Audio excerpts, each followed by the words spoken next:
Hello. I'm Today I want to record this video just showing a few Windows servers access control techniques, mainly creating a new OU, a new user, a new security group, assigning the user to the security group, and applying some group policies, to the default for those users, really for everyone associated with the domain. To get started, I have this instance. I have the instance open right here. So I'll just log into my administrator account.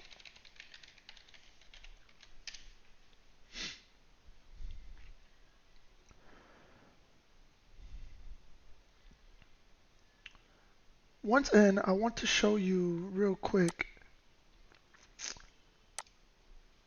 a few commands that I learned that you can use in Windows PowerShell to get some account information. The first command is the whoami command. This will display the user who's currently logged in, and in particular, it'll show you your SID, which is how LDAP actually tracks user accounts. It's not by the username. Next, I want to show you the get add user. And I want to focus on this administrator account that I have.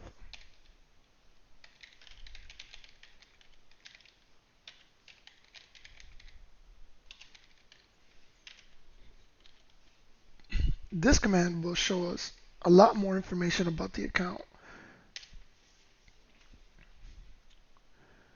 You have everything here from the created, the expiration date, the lockout time. So you can really use this command in many situations to review certain accounts when you have suspicious and if you feel like they're doing some malicious things. If you're reviewing some log files, you want to see what type of credentials they have. This is one way you can actually go in and see what group they're a member of within the domain, where their home directory is, what their email address is, employee ID, and much more information.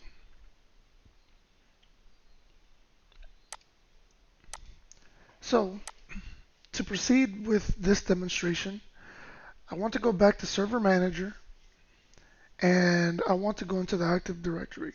So from here, I'll just go up to Tools, go to Active Directory Users and Computers. I'll maximize the screen.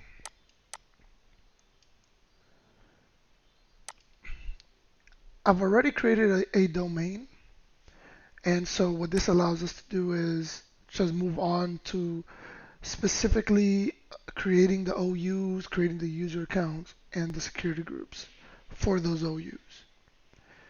So what I'm going to do to create a new OU is right click on my domain. This is going to be different for you if you're depending on what you named your domain. I'll go to new organizational unit and I'll just give it a name. I don't know what to call it. I'll do it IT students. Hit OK. And as you can see, a new folder was added to the rest of our list. All of these others are also OUs that are either I've made in the past for other practice or are come pre-built with Active Directory when you add the feature to your server. So what I want to do now is I want to create a new user. To do that, I just go to the newly created OU, right click, hover over new, click on user, and now you're presented with this prompt that allows us to create that user account. For this example, I'm gonna use fake information. Obviously, you would want to use either employee information or those or get information from those that are going to be assigned accounts to your domain.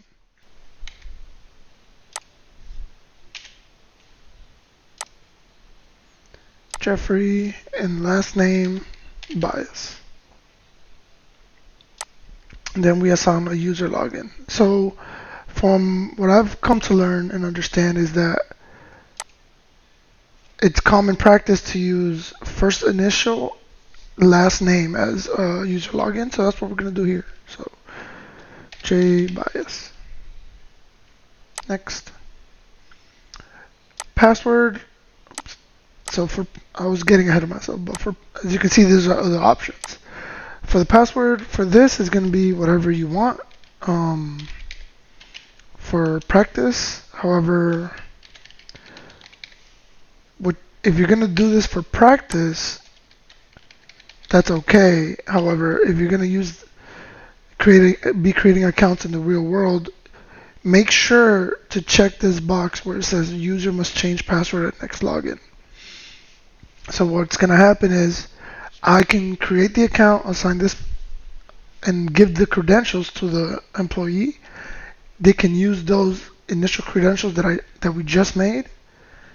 However, if I check this box,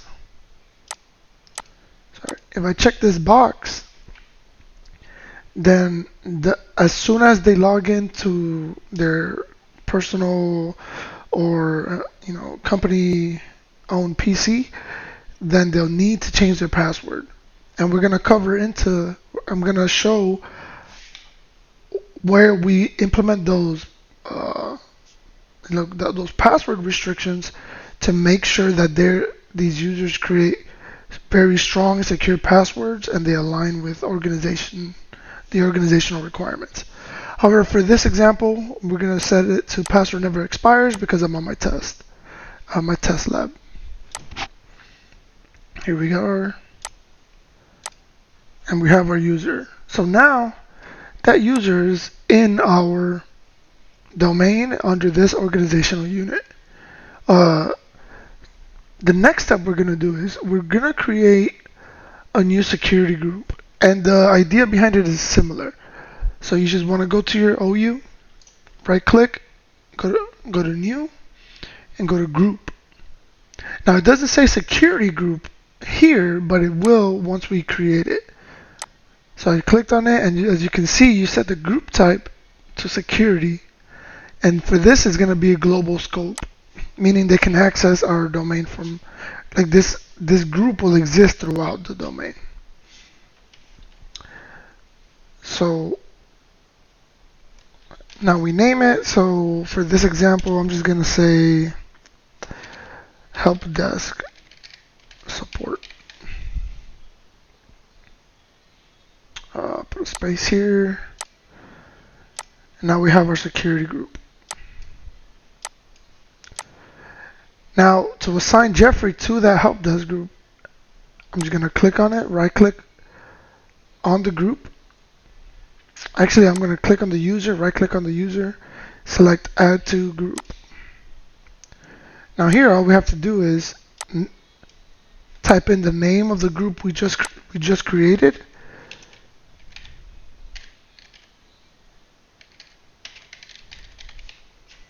And click on check names. This is going to go through and verify all the organizational units and really the groups in them and see which object has the name of help desk support. It found this one and it underlined it. That means it exists. Select OK, and you'll have a confirmation that indeed you have added a user to the group. Excellent. The next thing we're going to do is we're going to create a new OU, and it's going to be for our computer systems. It's easier to manage your domain if you separate your user accounts and those security groups away from the computers themselves. So I'll just right click on my domain, because this is the name of my domain. Go down to OU, and again we name it. So because it's, you want to name it something kind of obvious, I'm gonna call it um, help desk PCs, help desk computers. Great. So now in here, what I'm gonna do, I'm just gonna right click, new, go to computer, and then we just type in the name of the computer. So for here, we're gonna call it PC1. Default group is domain admins. I'm gonna change that to domain computers. Excellent. Select OK. And there we are. We have our PC. We have our computer. So this means that the next time there's a computer that connects to our network and wants to join our domain, and they're designated as PC1, they need to go into their system and change that computer name to reflect PC1. It has to be exactly this. Otherwise, they would need to just assign it a different name, and then it can automatically be joined through getting administrator permissions. However, now that we have this here, we are finished adding a computer to our domain.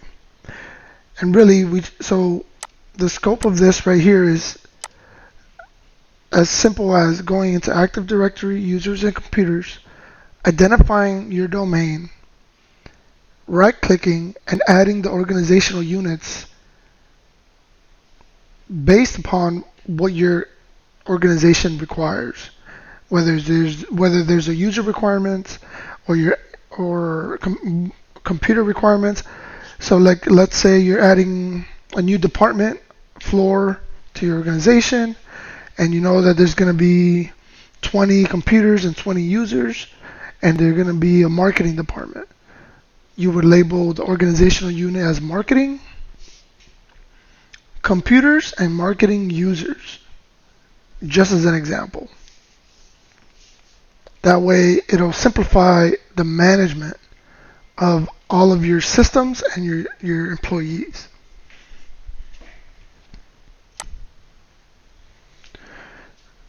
Now, moving forward, what I want to do now is I kind of want to spin up a new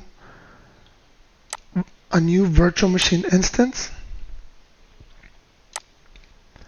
and I'm gonna call this client 3, as I already have a client 2, and I'm gonna spin up a Windows 10 image.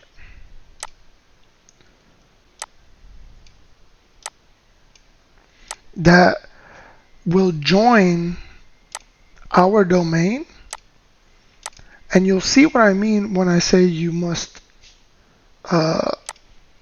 assign the name and join it manually to the domain. So it's not going to take the name of PC1, it's going to take the name of client 3, but you will be able to see it join the network and really join the domain, and you will see the specific name that we labeled it as part of that domain. So next I'm going to click on start. I'm going to pause the video here and skip ahead. So for me, it's going to take a little while this spins up and I perform the initial setup. For you, it'll just be an instant. So be right back. Hey guys. Okay, so I'm back. Thankfully that didn't take a long time. But as you can see now, we have our client 3 system running as well as our domain controller. These two are running at the moment. So what I want to do now is I'm going to go into my client PC. I created just like a default account called user, and I want to sign in. And this is the purpose of this is to show you kind of a little bit of what it's like to join a brand new imaged computer to the domain. First things first, you're going to want to have your connectivity, like network connectivity to the domain. As you can see down here, we do. However, that alone does not mean that this computer is associated with the domain. So what I want to do first is I just want to run Windows PowerShell or command prompt, as they work very similarly for what we're about to do. And I just want to see the IP that I have. So the IP we have is 172.16.0.100 with our default gateway as 172.16.0.1. So this is great, and you can see it says my domain. This is what's giving us our IP. In other words, this can be associated to, this is really the DHCP server. And that's something I did. I pre-configured the domain image to run a DHCP server. And to prove that, let's just go to our, to our Ethernet connections real quick. Go to IPv4. And I just want to show you that I am indeed running DHCP server. And we are automatically pulling all of the scope options from that server that allow us to connect to the domain. Now, I want to make sure that at the very least the DHCP server is working as intended, providing us a good address, and as well as doing our natting, which is another function of the domain server image that I'm running. It just allows us to get access to the internet from here. To do that, I'll just use the ping command to try to reach google.com. As you can see, we are getting successful ICMP replies.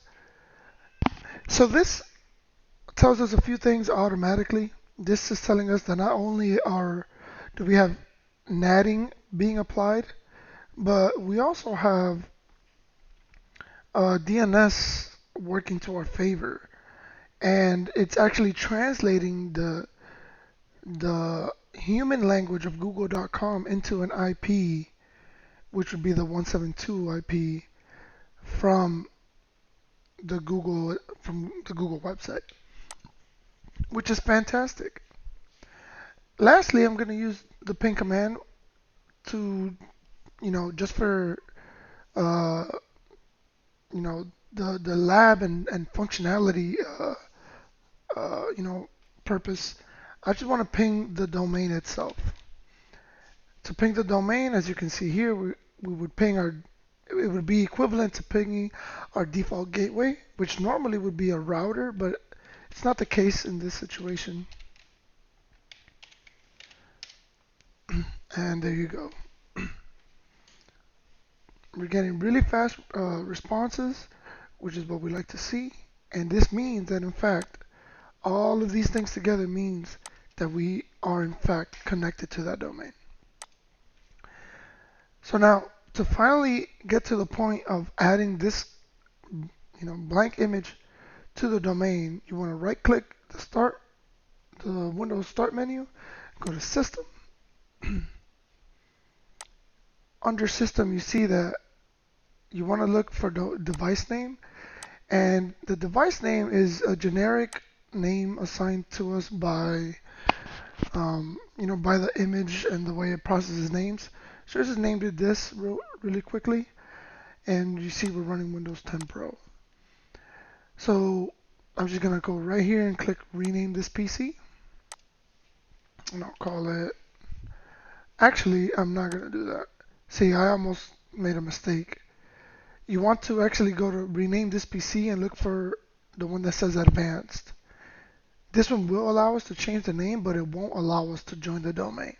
In order to do that, we need to do it from this button on the side. So now when you click on that button, you're brought under System Properties, And here you don't, again, you don't type the name up here. You actually click on change, and then it allows you to change the name. And now we're going to be a member of a domain. So to do this, we're going to be client 3. The domain is mydomain.com. However, before we even click OK and go through the next steps, I just want to show you that in fact client 3 does not exist in the domain controller. So we'll go back to our domain, log in.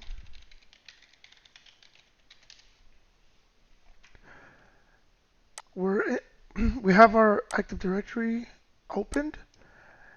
I'm going to click on computers down here, PC 1, computers here, client 1 and client 2. You can search all these other OUs and you will find that there does not exist a computer named client 3 because it just hasn't been associated with it. See? Now with that done, we'll go back here to our renaming of our client and just click OK. Oh, sorry, I made a mistake. There shouldn't be a space there. Click OK. And then now it's asking us just for an account with permissions. Normally this would be an administrator only function, but that kind of makes sense when you think about if you have a brand new system that just got imaged, you're trying to add it to the domain, all these steps are something that your system administrators are going to do. So in this situation, I'm going to use my account.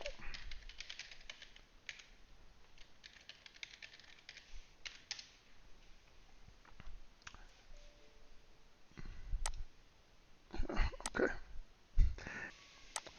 We'll just try one more time. I had to pause the video and I saw that I actually had deleted this account earlier for some reason. Probably something I was testing. I hope it works now. It should. Boom. Yeah, so that was a good just like double checking of my own setup. I had to like I said, I had deleted the account. I was testing some features, and just now I paused the video, re-added it, unpaused the video, the recording, and then I just we tried it and it worked. So that's how easy it was. And then you must restart the computer, which is to be expected. Okay, and then you do this now. You can do it later, but there's no purpose to doing it later. Click restart now. And just give it a little minute. I'll come back once it finishes. So we're back and looking good. So still, like it did earlier, it's showing us the user, the default user account. However, we don't need to use this anymore. We can actually select other user, and we'll be actually signing into the DC my domain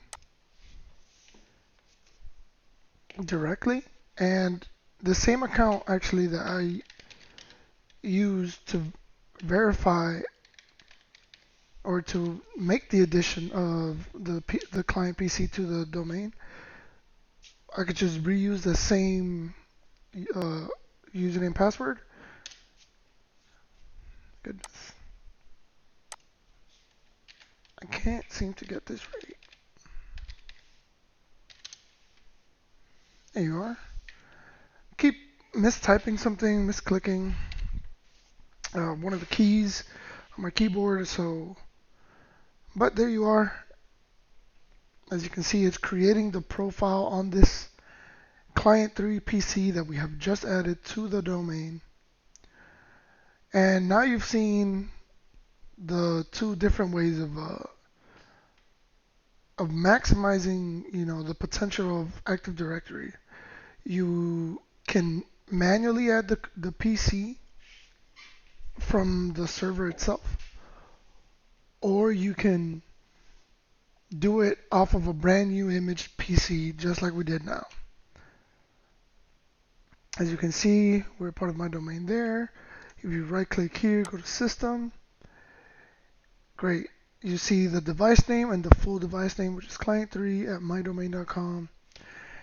Now, because it's connected to the domain, this means that essentially we're able to use any user account found on the domain and log into this computer from it, which is amazing, is what we want.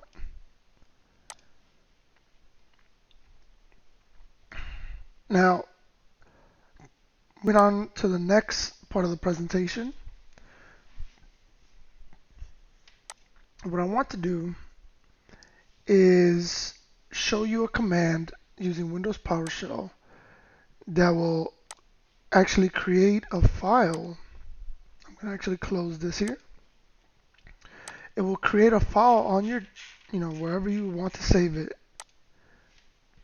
But this file will actually contain all of a list of all of the computers associated with your DC.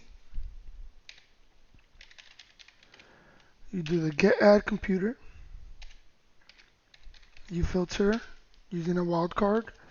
So this means it'll filter all of it.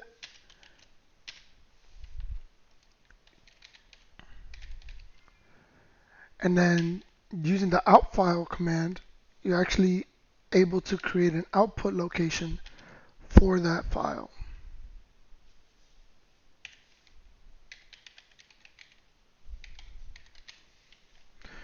And this is actually doing a few things. So the get add computer and the filter will pull the list of all the computers.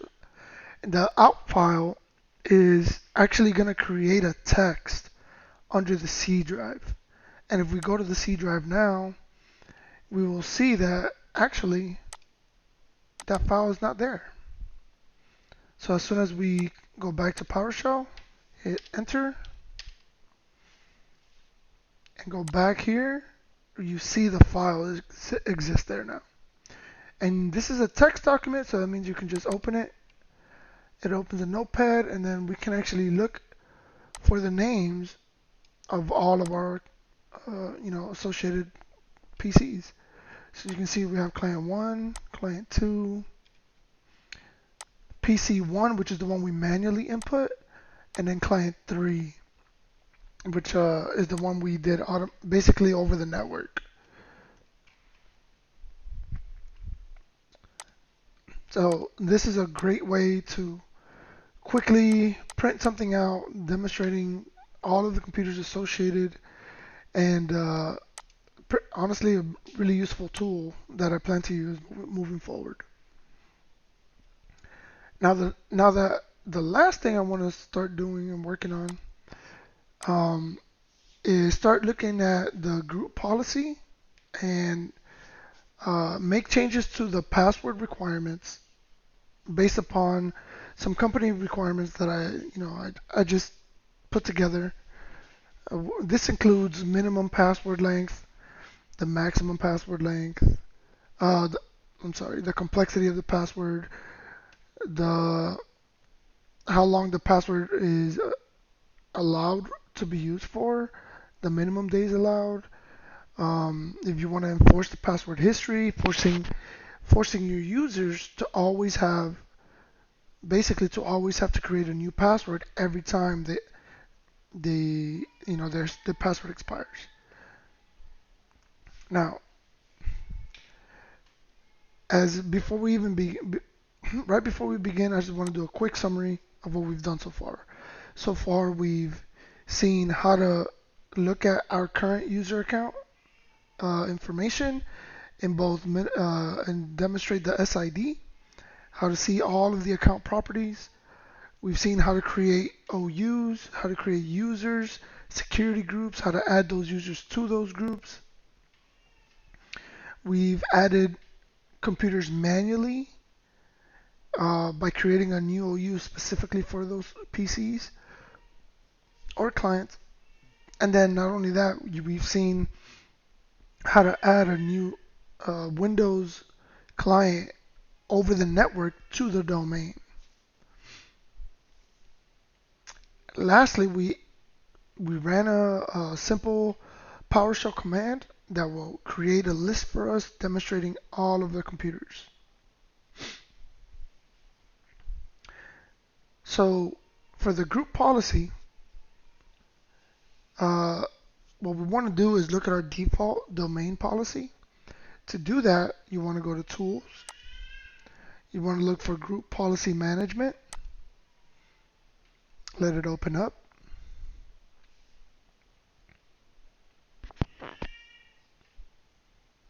Okay, takes a little while. With the current, processors and hardware, I've virtually assigned this DC. Next, you want to just open the forest. Go to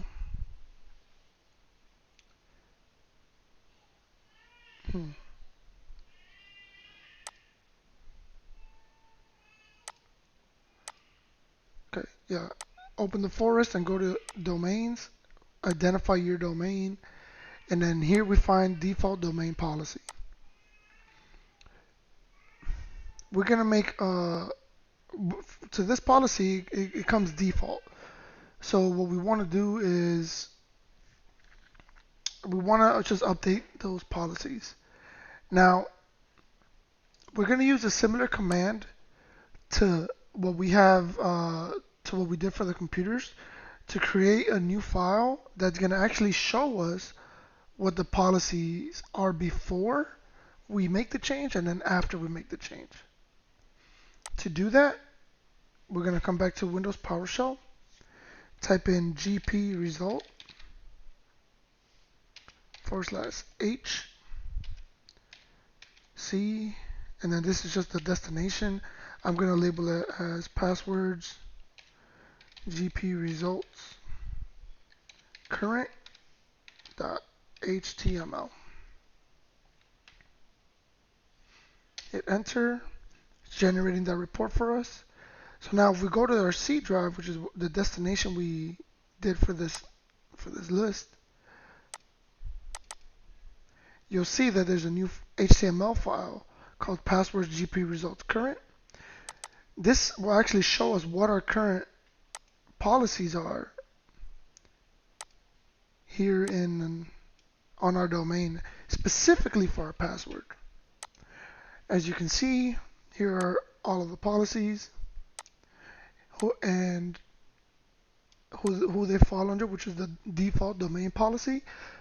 This is actually a recommendation by Microsoft to only make updates to the password policy using the default domain policy and use that as the default, regardless of how many domains or better yet, how many OUs you create or group policies you create, because this will simplify the process across the board, meaning that no matter what group you're associated with, whether it's the most advanced admin to the newest employee that has minimum knowledge to computer systems, this policy is going to apply the same to all of them. So, which is great because we want to maximize security by keeping everything the same.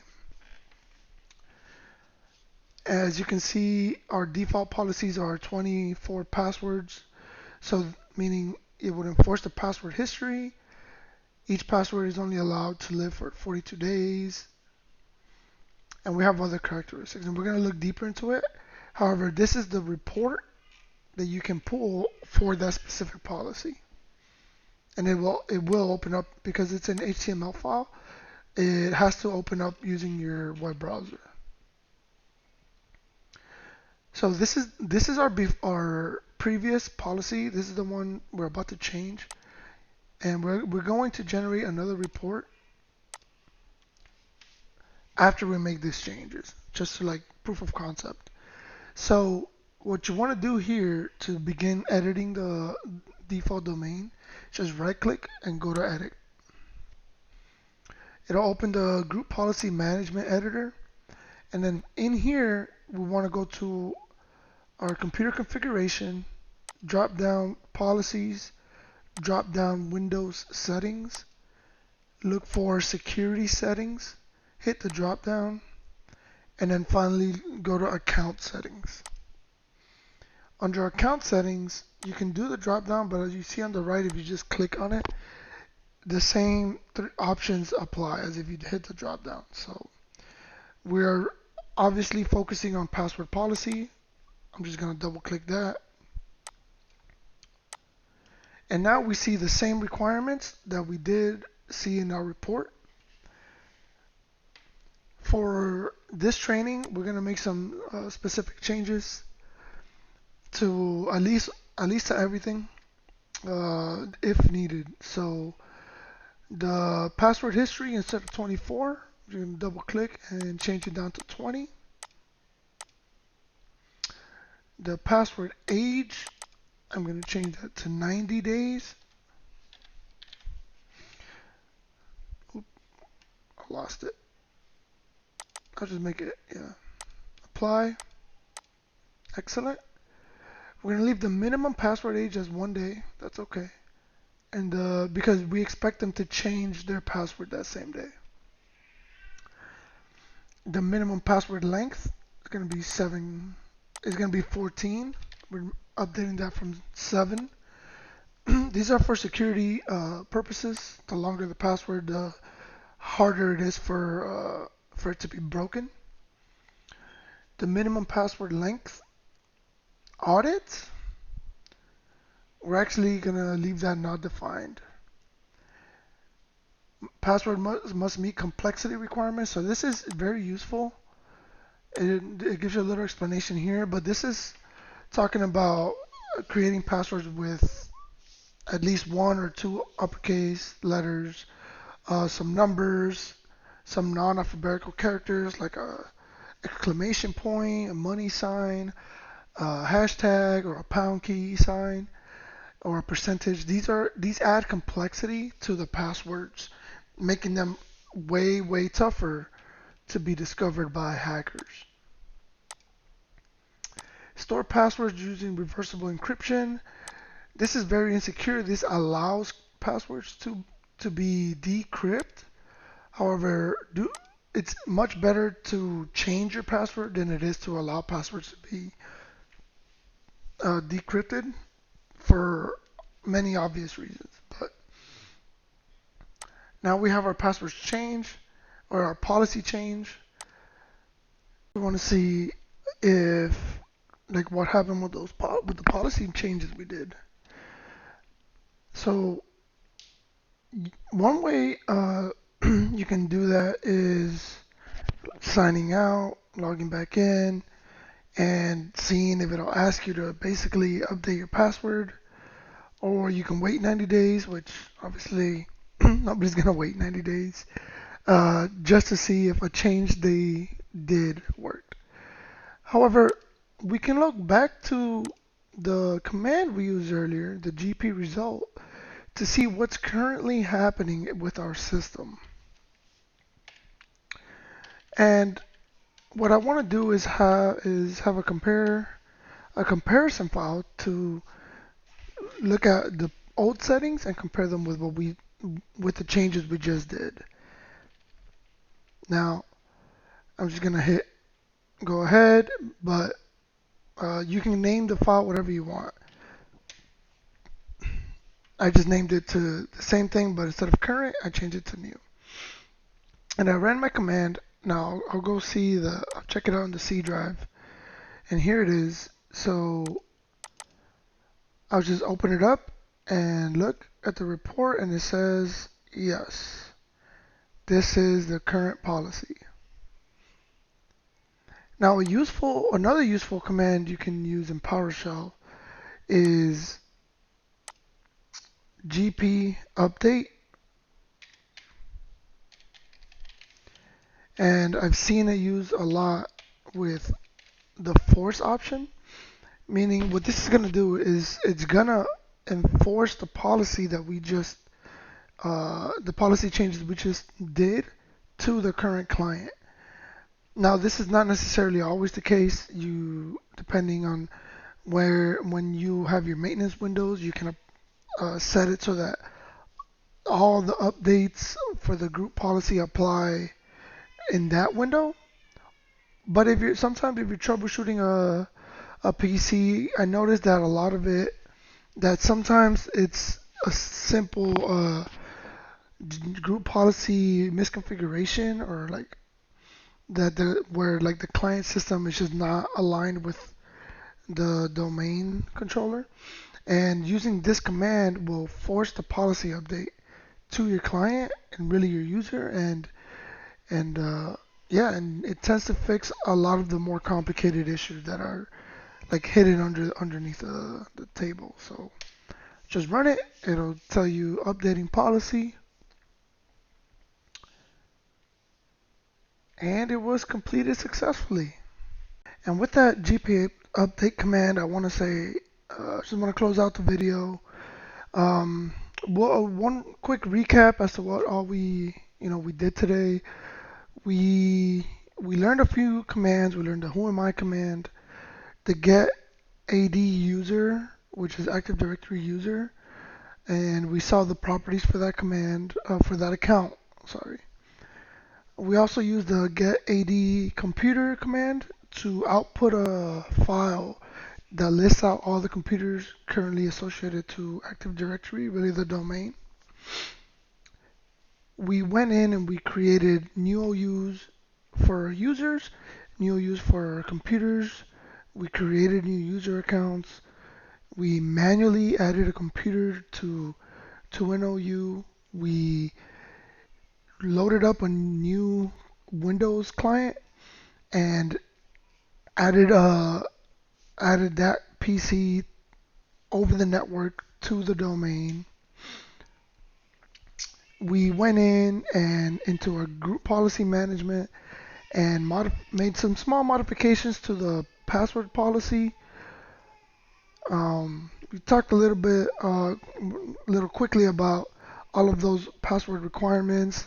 Those are going to change also, by the way, based upon your company. Just make sure you understand what those requirements are.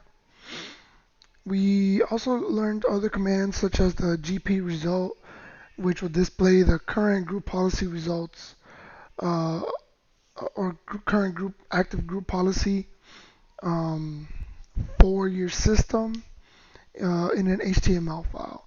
And what we did the old one and the new one, and then we ran the GP update to set the current policy to the DC. And so now I have 90 days to update my account passwords, or that the current passwords will be good for. Um, I just wanted to thank those of you that stayed to the very end. This was actually my first time doing this. It's a very long process. It took longer than I expected, but I hope you enjoyed it. I hope it helped you learn a few things. Personally, I'm starting this to record a few of these as a way for me to solidify what I know, learn a few things along the way, and maybe in the future I'll be more open about some of the mistakes I did. I have had to pause throughout and edit out some of the accidents, um, whether it be passwords not being accepted, or the actual virtual machine locking up on me. So, but again, thank you very much. This has been Omar Sanchez with managing access controls in Windows Server. Thank you. Moving